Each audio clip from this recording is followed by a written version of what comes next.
right, good afternoon, everyone. Hello. Ouija, hello. Okay, I have a couple things at the top and then we'll get going. So, as you all know, this afternoon, President Biden, the First Lady, will host an event to commemorate the 12th anniversary of the Deferred Action for Childhood Arrivals program, better known as DACA. Over the last 12 years, DACA has provided more than 800,000 dreamers with the ability to work lawfully, pursue an education, open businesses, and contribute their enormous talents to make our communities better and stronger. While Congress has failed to act on the reforms President Biden presented on his first day of his presidency, the Biden-Harris administration vigorously defended DACA in court and extended Affordable Care Act coverage to DACA recipients. Now, later today, less than an hour, today, President Biden will announce that the Department of Homeland Security will take action designed to help U.S. citizens with non-citizen spouses keep their families together. This new process will help certain non-citizen spouses and children apply for lawful permanent residency, a status they are already eligible for without having to leave the country. Additionally, President Biden will announce that the administration will facilitate the employment visa process for those who have graduated from college and have a high-skilled job offer, including DACA recipients and other dreamers. Think about the stability this will bring to so many American families across the country. These measures will help keep American families together and allow more young people to contribute to our economy and our country. The Biden-Harris administration is committed to taking action within its authorities to secure our border and ensure that our immigration system is more fair and more just. As you all remember, 2 weeks ago, President Biden announced additional actions to secure our southern border after congressional Republicans twice voted against the toughest and fairest set of reforms in decades.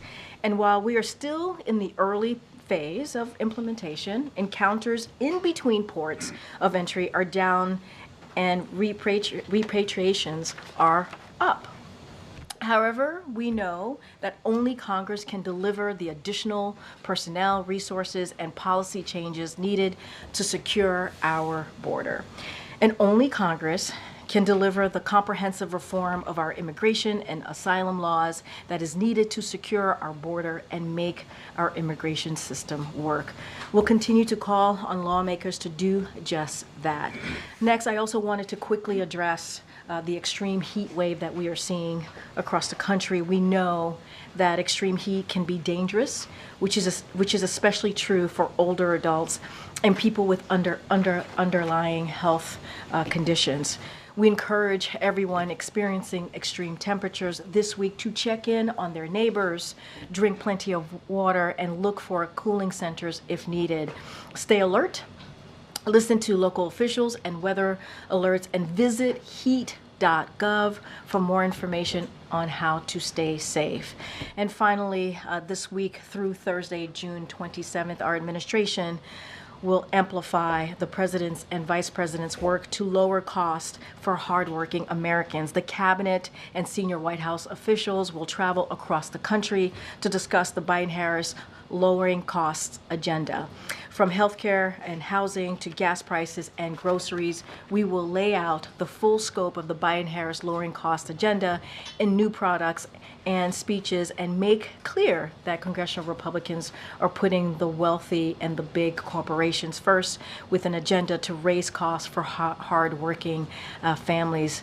You all should have a full list of events through next Thursday in your inbox, and I know you all will look forward to those events across the country. With that, Jeremy, it has been a long time. Jeremy, Josh. It has been a long time. Too long. It has been too long. I forgot your name. Okay. No, you know I love you, Josh. It has indeed been a long time. I was thinking about my Jeremy in the back. So anyway, whatever. Things are happening.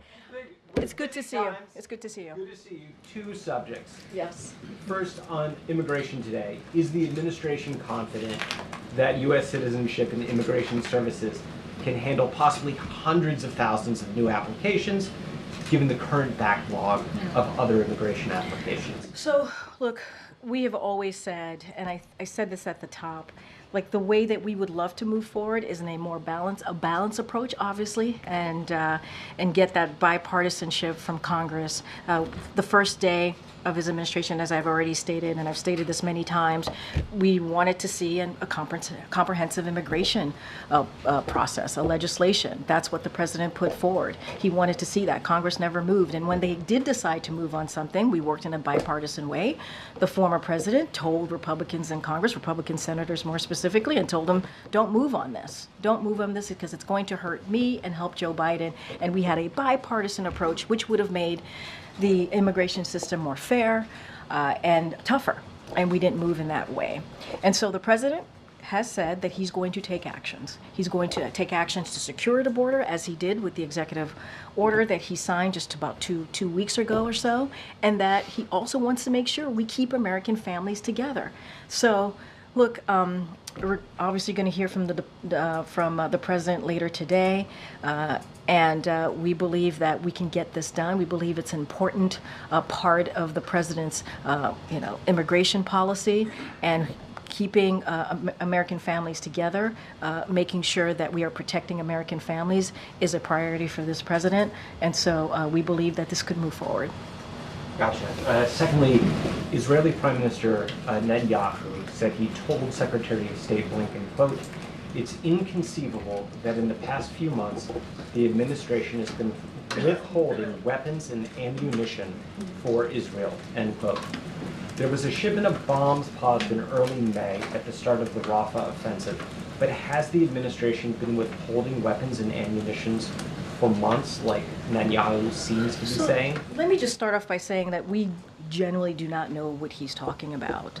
We just don't. A couple of things that I do want to add, and you're right, there was one particular shipment of munitions that was paused, and you've heard us talk about that many times. We continue to have these constructive discussions with Israelis for the release of that particular shipment that I just mentioned, and don't have any updates on that. There are no other pauses, no other pauses or holds in place. And so, as Secretary Blinken said today, he took some questions from some of your colleagues and spoke to the press. Obviously, everything else is moving in due process. That is coming from Secretary Blinken. You heard directly from him earlier today. Kathleen. Thanks, Karine. So just to confirm, only the shipment of those 2,000-pound bombs have been withheld? Yes. Got it. That's to confirm it, yes. And when it comes to the new executive actions today on immigration, can you just talk us through why now? Why not earlier? So look, and I said this a little bit, and I'll say it again, which is, and we say this, our immigration system is broken. It has been for some decades. The president wants to have a comprehensive legislative fix. That's the process that we actually want to take, and that's why he did on day one. And so, look, we want to see a balanced approach. We want to see a bipartisan movement on this, but Congress has failed to act. They just have. They voted twice on a proposal legislation that Republicans and Democrats, came together on to move forward on dealing with what's happening, the challenges at the border, what's happening with immigration. Republicans rejected it. They rejected it twice. And so announcing these actions to keep families together, we're talking about American citizens and their families, to keep them together. We're talking about young people who contribute. They are contributing to the economy. They are contributing to their communities. We want to make sure we keep that talent here. And so that is why we're taking this action. We can do both. We can secure the border, as we did with announcing the executive order, and we could also protect American families, and that's what the president's going to be announcing today. Walk us through how the administration decided the contours of this. For instance, it is 10 years, but if someone's been married you have to be in the country for at least 10 years, but Yeah, you've been at in least the a country decade. for just slightly less than that. they would not eventually be eligible, right? So, yeah, that is correct. Anybody who is, and then the other added piece of this is anybody who is presenting themselves today would not be eligible as well, and it is a decade. You have to be here for at least a decade to be able to be obviously to take part of this announcement that the president is making. And here's the thing: the average person who would be eligible for this, we are predicting have been here for about 23 years. 23 years. But what do you say Yeah. to those families, who have a member who's been here for like 9 years and 11 months? No, I hear you. So they'll never I will they hear have you. a chance? I mean, look, the way to actually deal with this is to have a comprehensive immigration legislation, is for Congress to do their jobs and to move forward. And what we have seen is Republicans getting in the way because of what the last president said. And that is the way that we want to see this moving. I have said this many times, we want it to move in a balanced approach. And that's how we had seen this process. That's going to be part of this announcement, obviously. But Congress, they have to fix this. In order to actually fix this broken immigration system, Congress has to act. We are going to do everything that we can to move forward in a way where we are obviously protecting American families and also dealing with the challenges at the border, trying to fix a broken immigration or deal with a broken immigration system that's been broken for decades.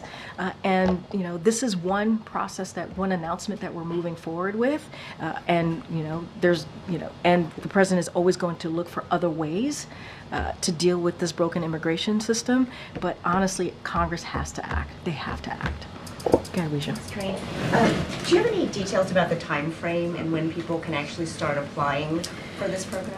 So, don't have anything to share on the actual timeline on this. We want to make sure, again, that our border is secure. We want to make sure that we want to make sure that the immigration system is more fair, more just. Don't have anything on the timeline. I'm sure DHS may have more on that specific question that you have. And then just following up on Selena, given the Yeah. amount of time it's going to take to process the applications, given the fact that it could all be undone if there's a new administration, am I hearing the reason why the president didn't do this sooner is because he thought Congress would do it?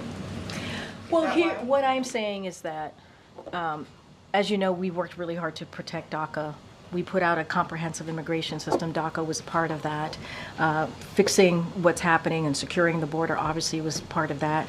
Fixing an immigration policy that's been broken for decades obviously was part of that. That's why it was comprehensive. The president has been focused on this since day one and worked with Republicans and Democrats in the Senate to try to figure out how do we move forward with a policy that's fair and just.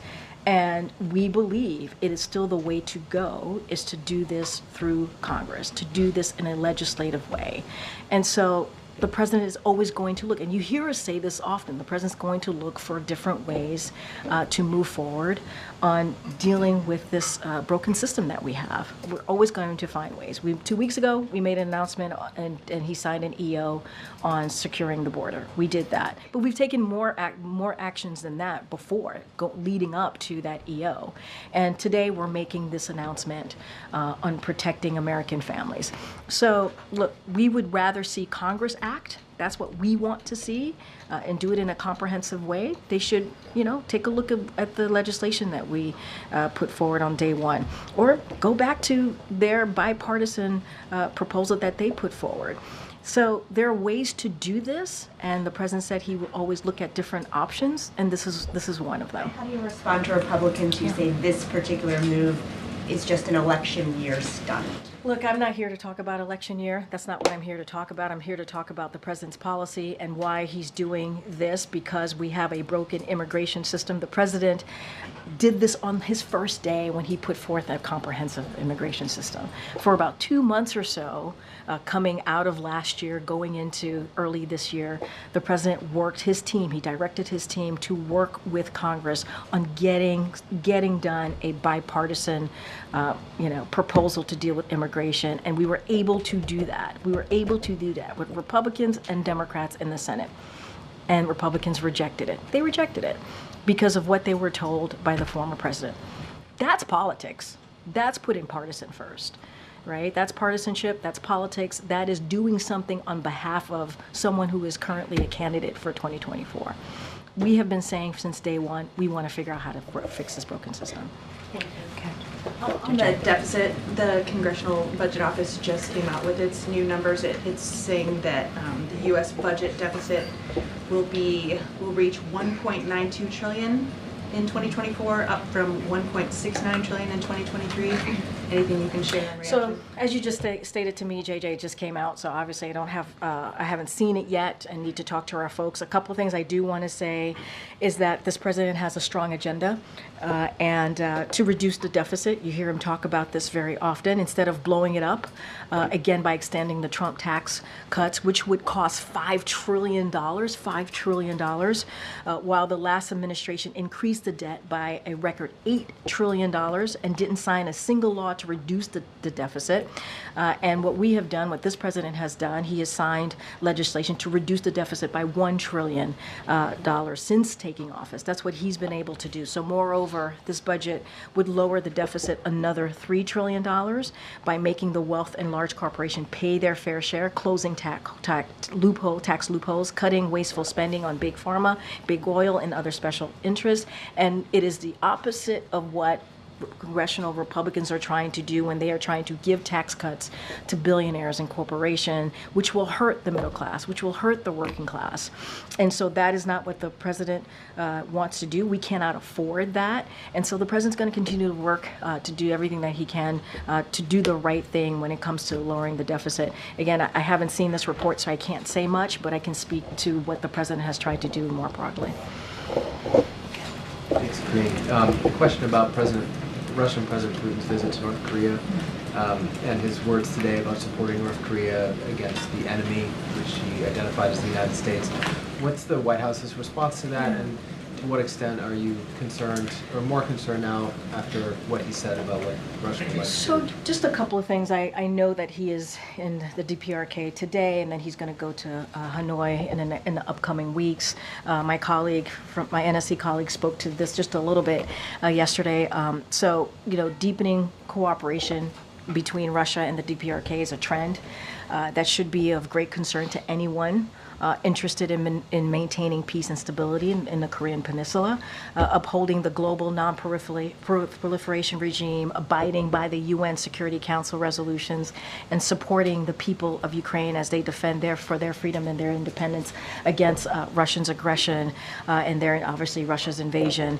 This is something we have been warning about for some time, as DPRK's provision of weapons to Russia has helped enable Russia's brutal war in Ukraine. So we noted that Putin and Xi joint statement last month called for all sides to reaffirm that political and diplomatic means as the only way to resolve issues on the Korean Peninsula. We hope this is a message that Putin will convey to Kim in their discussion. As we have said before, we don't believe any country should give Mr. Putin a platform to promote the war of aggression that we are obviously currently seeing in Ukraine. And Russia, we believe, is blatantly violating the UN Charter and working to undermine the international system. And so, this is something obviously that we're watching very closely, and we continue to do so. And what about flowing the other way? What concerns does the White House have about support that Russia may provide to North Korea? I mean, look, that is obviously something that we are concerned with as well. It goes both sides, both ways. Obviously, with Putin, we are seeing this invasion in Ukraine, and so any collaboration in helping Putin do this, Mr. Putin do this, is something that we are again deeply concerned about. One follow-up, lastly, on the question of timing for the immigration move today. Can you just give us a sense of We have an emergency. Yeah, sorry. Oh, hold on. Did somebody pass out? Yes, let me get Okay, can we get? Yep.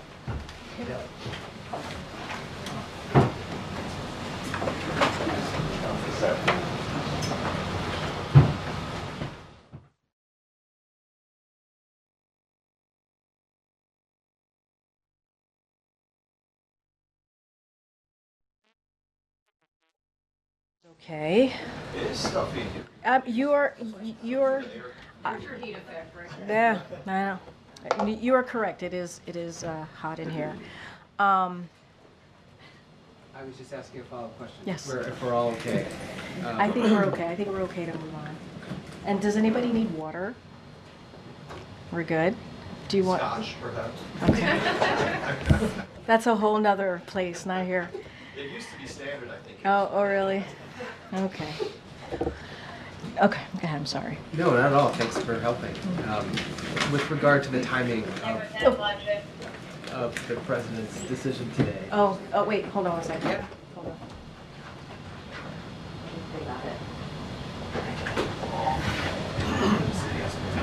Okay.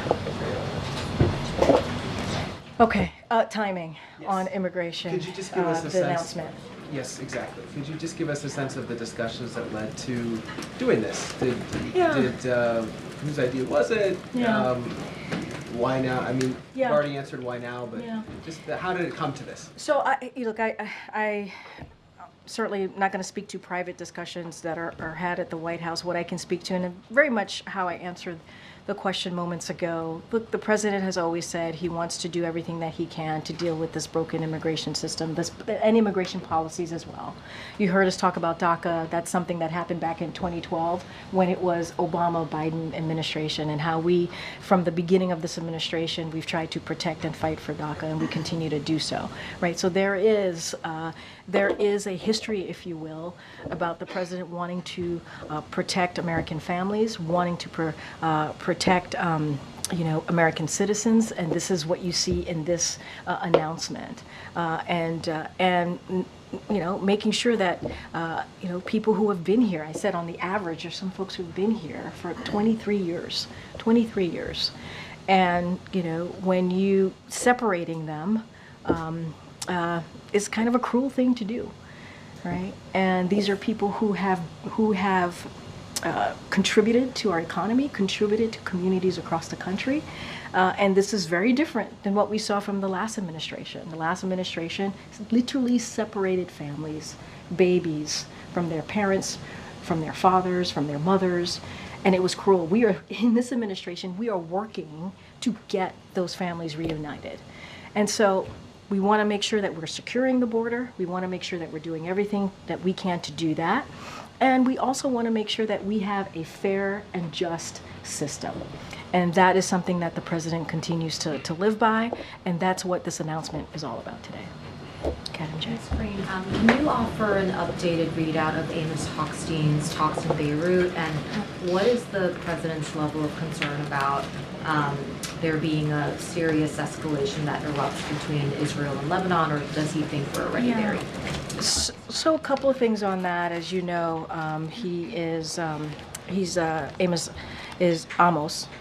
I'm having problems with names today. Amos is in Lebanon today, and so it is important discussions that he is having, and part of those discussions obviously is restoring calm along the blue line, which remains a top priority for the United States and must be the utmost importance for both Lebanon and Israel, and that's what you're seeing obviously Amos take part of while he's in the region.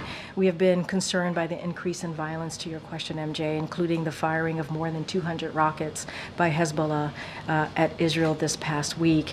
And so we are going to continue to work hard toward a diplomatic resolution that would allow Israel and Lebanese citizens to return to their homes and live in peace and security. And so though that conversation about the blue line obviously remains a priority, a top priority for us, I don't have any readout. I know Amos had an opportunity to talk to the press earlier today while he was in Lebanon, but I just don't have anything beyond that. Does the president, think the recent events amount to a serious escalation in the situation? Look, the president, what you're seeing is the president's efforts to avoid further escalation, right? One of the reasons Amos is there, and he met with Israeli officials yesterday, and he's going to continue during his trip to meet with Lebanese government, and so that's what he's doing today. And so we'll continue efforts to secure a deal that would lead to a durable end of the war in Gaza. That's what we're trying to do. We're trying to make sure we get this hostage deal working very hard in a diplomatic way. You saw Secretary Blinken in the region just last week, and we want to lower tensions. We believe this hostage deal will play part in lowering the tensions. And so you heard that from the president's remarks when he laid out what that hostage deal was not too long ago. And so we do not want to see an escalation. And then just on the stretch of days that the president will be spending at Camp David, how much of that time will be devoted to debate prep, and just what have you observed the president do in recent days in terms of preparing for the debate? Like, have you seen him, going back to watch previous debates between the president and the former president or anything like that? So as it relates to debate prep, that is squarely in the camp of the campaign. So I have to keep that there, and I'm not going to speak in details about that. And so what I will say is that while the president is at Camp David and Rehoboth, he certainly will be able to stay up to date on what's going on, to get updates from his senior advisors, from his team. As we say many times, the president could be president anywhere. We have the infrastructure to do just that. I don't have anything specific on how his time is being divided, but I can tell you this: the president's going to continue to stay squarely focused on his duty as president of the United States. Okay, Karen. For today and the immigration policy, has the president met with any families that would be impacted, that could benefit from what he's going to announce today? Has he been moved personally by any stories that then led him to take action? So that's a really good question. I don't have any families, specifically American families whose spouse is going to benefit from this. So don't have any readouts to speak of. Obviously, we have heard, you all have done a really good job of covering scenarios and situations like this, families who have been pulled apart. So we are obviously acutely aware of how that could affect being pulled apart from your family, can affect not just a family but also a community. So we are obviously aware of that. The president has met DACA recipients obviously as well, who in a different way have been affected by being dreamers here. And obviously I talked about what they were able to do back in 2012. And just to be very clear, what we're talking about is not part of DACA. Obviously, we're doing this around the anniversary of DACA, but it is not. This announcement will not affect DACA recipients. But that story is the same, right? The story of coming here for a better life and searching for the American dream is very similar. And the president's going to continue to make sure that we fight to protect American families and certainly to keep them together. Will there be an audience today for the remarks? Anybody there that will be impacted? So by this? There will be more than 200 people in the audience today. I don't have a list of particular people who will be affected by this. If we do, we certainly will share that with all of you as we normally do. I just don't have anything at this moment, at this time. Go ahead, Kelly. So as you were indicating, when the president's at Camp David, he's still president. Do you intend to brief during the time that he is away? We don't typically do traditional press briefings when the president is away. So we do not have a scheduled formal briefing to speak of, but obviously we will continue, the press team and with our policy folks as needed, we'll continue to hold briefing calls when appropriate to preview upcoming events, upcoming announcement. That is something that we will do. And if you all have any questions, we will be here to answer any of those questions. We would request that you would brief because it's working days even if the president is away. You guys want to continue seeing me? We want to see you, yes. Oh, it's man. several days. On the issue of immigration, do you view today's executive order as sort of a counterweight to the asylum measure that the president signed? You know, I wouldn't look at it that way. I really wouldn't. I think, and this is what I've been trying to say while I've been up here, it's like this is, this system is broken. More broadly, it is a broken system, right? We're seeing the challenges at the border. We're seeing immigration policy that has not been revamped for some time, and the president wants to address that. And we can do the EO and deal with the border security and secure the border in that way, and also make sure that American families are not broken up, right? Make sure that people who have been contributing to our economy, to communities, have an opportunity here. And so I think we're trying to really deal with a broad stroke of issues here, and that's what you're seeing this president do. And how does he find the balance between wanting to, as you describe it, keep American families together, to select people who've been in the country for a longer period of time, and then the sort of balance the fact that they would get some benefits that other immigrants would not get, and have reduced penalties and that kind of thing? How does he make that balance? Well, so say a little bit more. Well, without this kind of a program, people would have to leave the country, they would have a longer period of time for getting a green card, those sorts of things. So how does he find that balance between something that is giving a benefit to people who, at one point, broke the rules? I mean, look, here's the thing. The eligible population is limited, so we have to remember that.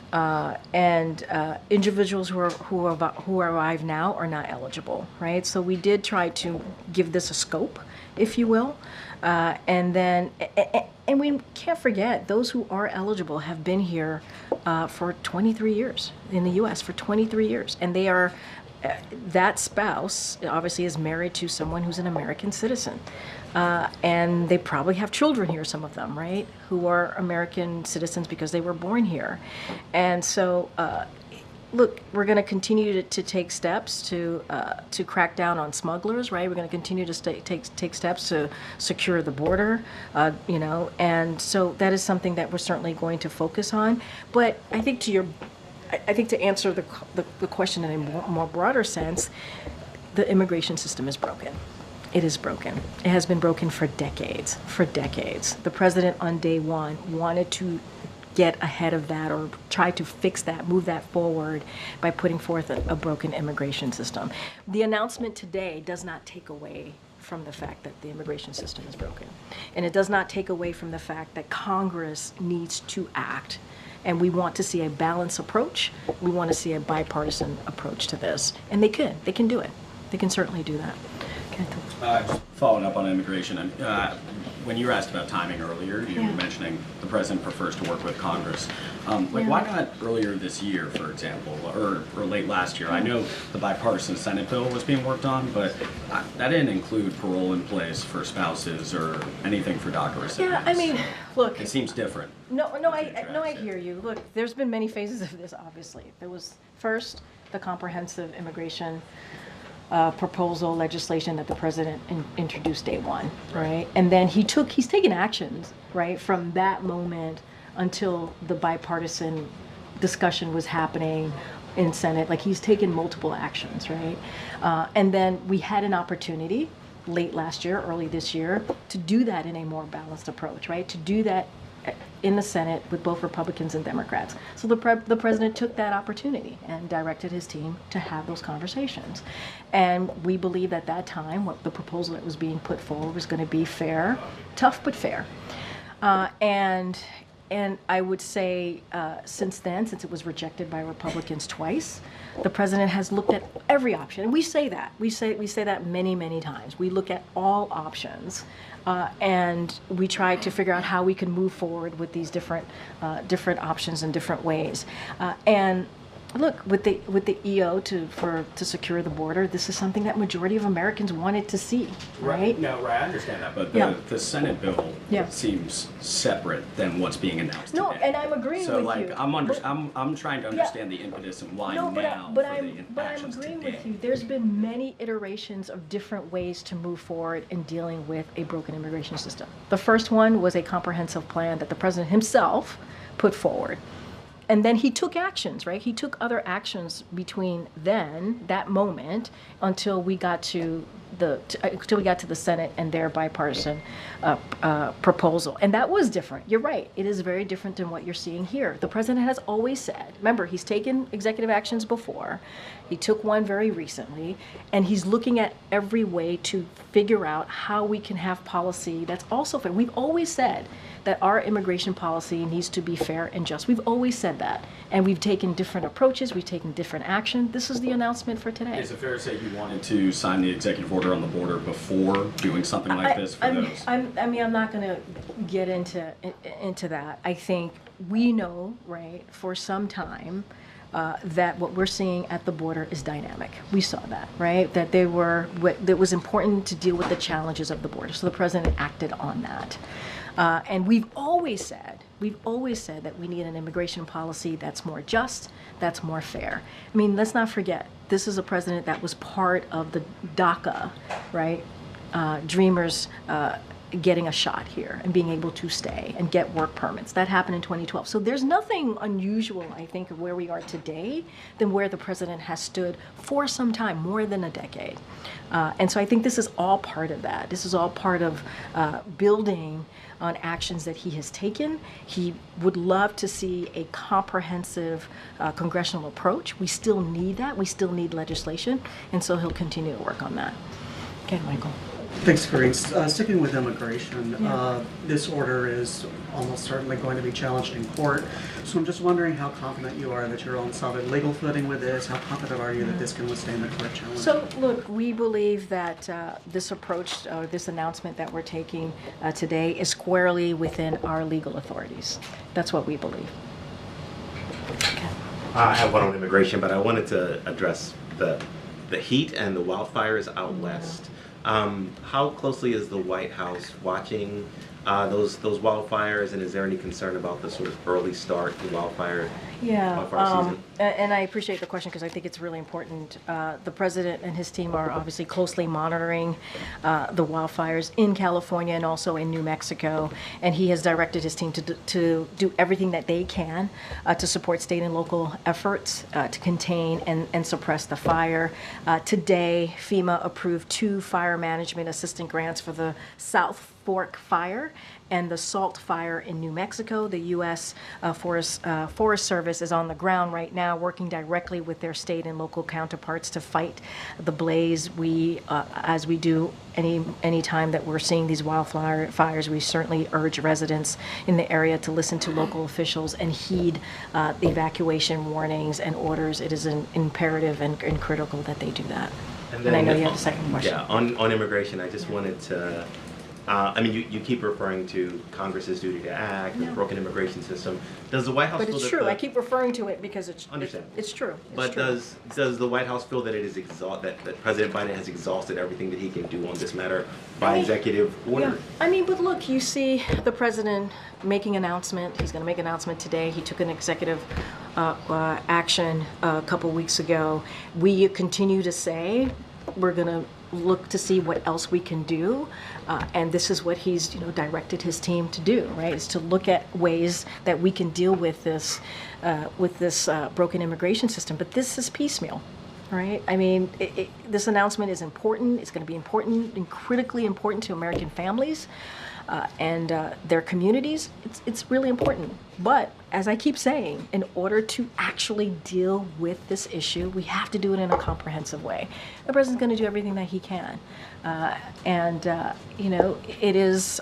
It is imperative for Congress to do their job and to fix the system that's been broken for decades, and not listen to the former president, who's about their own political aspirations. That's not what we're talking about here. We're talking about dealing with a system that has been broken and moving forward in a way that helps Americans, American citizens and their families. Go ahead. Thank you, Karine. Going back to Prime Minister Netanyahu's comments earlier, he made this pretty blistering statement in English, posted it to social media for consumption by American English language media not long after his war cabinet collapsed, or he had to pull down his war cabinet. And you just said that you have no idea what he's talking about. and that only this one shipment of 2,000-pound bombs has been paused by the president. Is the Prime Minister lying? Is he making things up for political effect? You would have to, I can't speak to his political strategy, effects. That's not something that I can speak to. I was asked a question, I answered it. I don't know what he's talking about. We were very clear about there being one shipment that we're continue to have construction conversations with Israel about. Nothing else has been paused. You heard that directly from Secretary Blinken. I can't speak for the Prime Minister. He's clearly speaking for himself. I'm speaking on behalf of this administration. I'm speaking on behalf of this president. I just don't have anything to add. I can't speak to his political strategy. That is not something for me to analyze, to do punditry from this podium. Understood. So just to confirm, Yeah. anything other than the aforementioned shipment of 2,000-pound bombs categorically untrue that it's been paused? I already answered this question in categorically untrue. There's one shipment. All right, go ahead, Anita. Thank you. I have a question about the Resolve Tibet Act and then another on marriage. Starting with the Resolve Tibet Act, China's warning that if the president signs it, there will be, quote, resolute measures, end quote, against the U.S. They're also protesting U.S. delegations like Nancy Pelosi who are going to India to meet with the Dalai Lama. So what is the White House's response to these threats from China, and does the president plan to sign this? I mean, look, the president's going to do what he thinks is best on behalf of the American people. That's what I can tell you. Yes or no? He's going to do what he thinks is best on behalf of the American people. I'm not going to get ahead of the president. Cool. All right. On marriage, It's hot, but sure, cool. sure.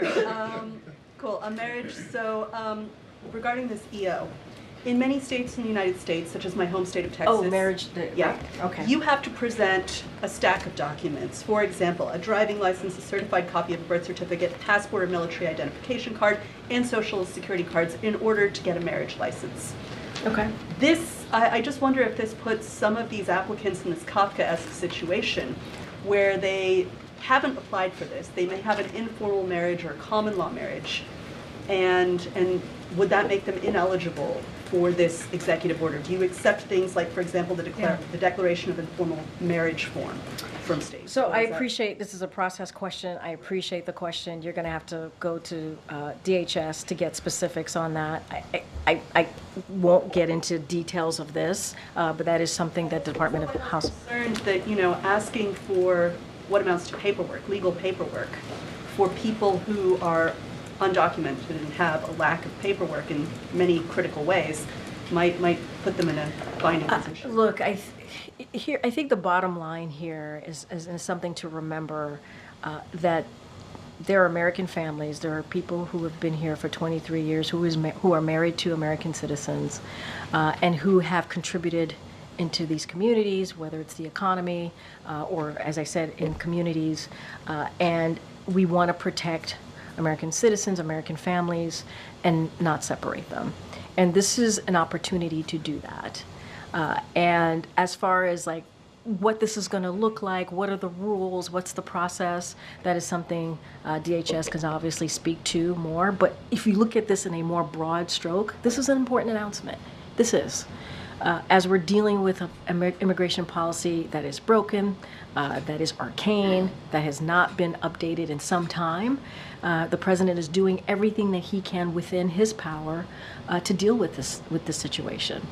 And look, I'm going to be a broken record, but it is important as I'm trying to make my point here. Congress needs to act to actually have a comprehensive answer here to deal with this system. You would not be asking me this specific question if Congress would do their job, right? If they would actually take action and do their job. And so I think what's important is this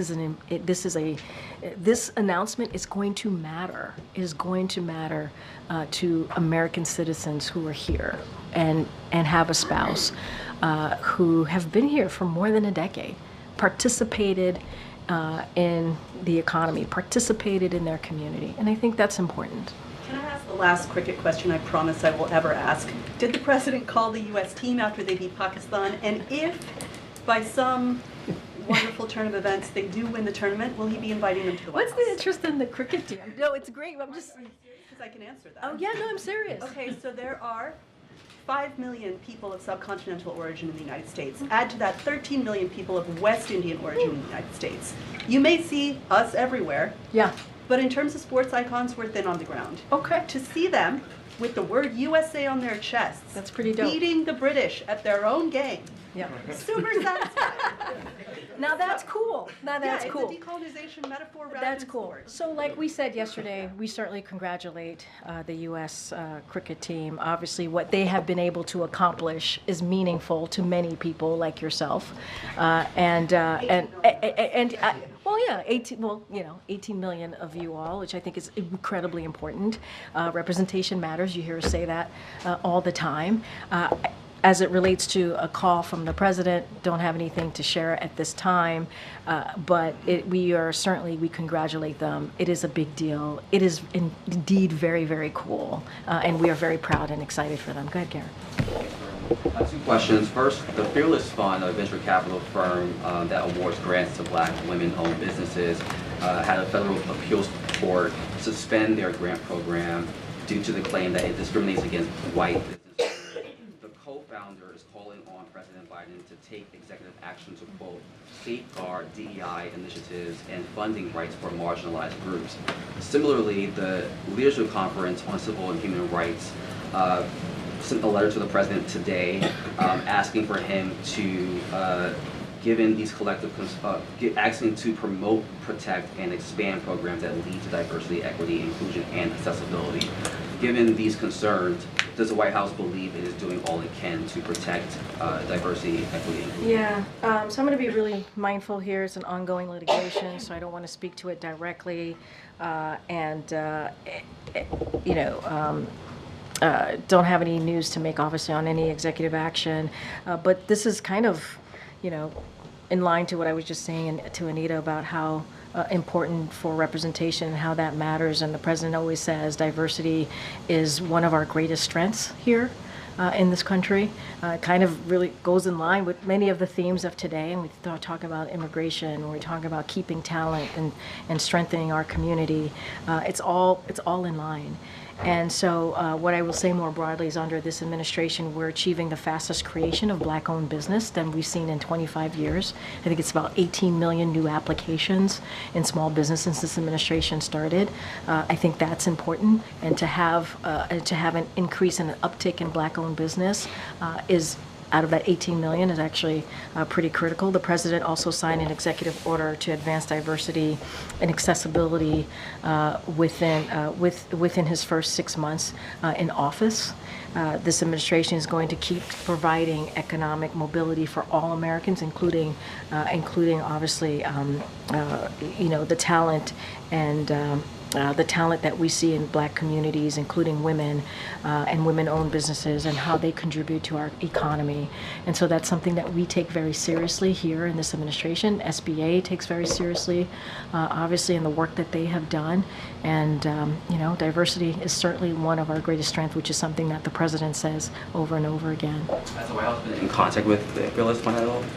It's have we been in contact with the Fearless Fund? I don't have any calls or meetings to speak to, and we're just going to be super mindful, as I just stated at the top in answering your question. This is an ongoing litigation, so we want to be super careful here. Question. Sure. Given the president's actions on marijuana reform, does the White House have a response to Maryland Governor Wes Moore pardoning 175,000 marijuana convictions, which has been hailed as a major racial justice effort? So we certainly welcome the news, and it builds on the president's work to reform how nations approaches marijuana. And the president has said, he called, for governors to do their part and to take action. So this is welcomed, as I just stated.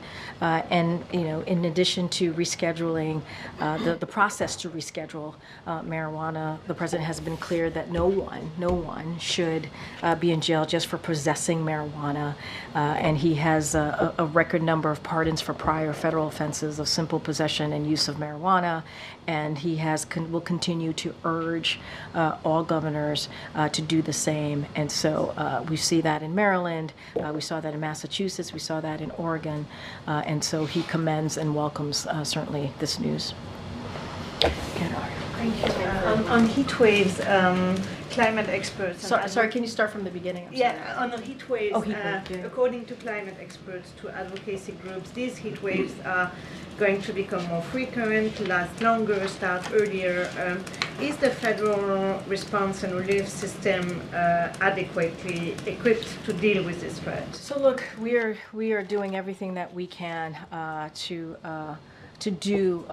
deal with what we're seeing, the heat wave, and you've heard us talk about climate change, and the president has taken certainly strong actions, progressive actions to deal with climate change. You see that in the Inflation Reduction Act, which is the biggest legislation to actually deal with climate change. But the president is going to continue to work in lowering cooling costs. I think that's important, and keep Americans safe from extreme temperatures. A couple things that I just want to lay out. HHS launched a nationwide effort to help local officials identify communities most vulnerable to extreme heat and target resources to those communities. The Department of Labor is using all of its existing tools to protect workers from extreme heat.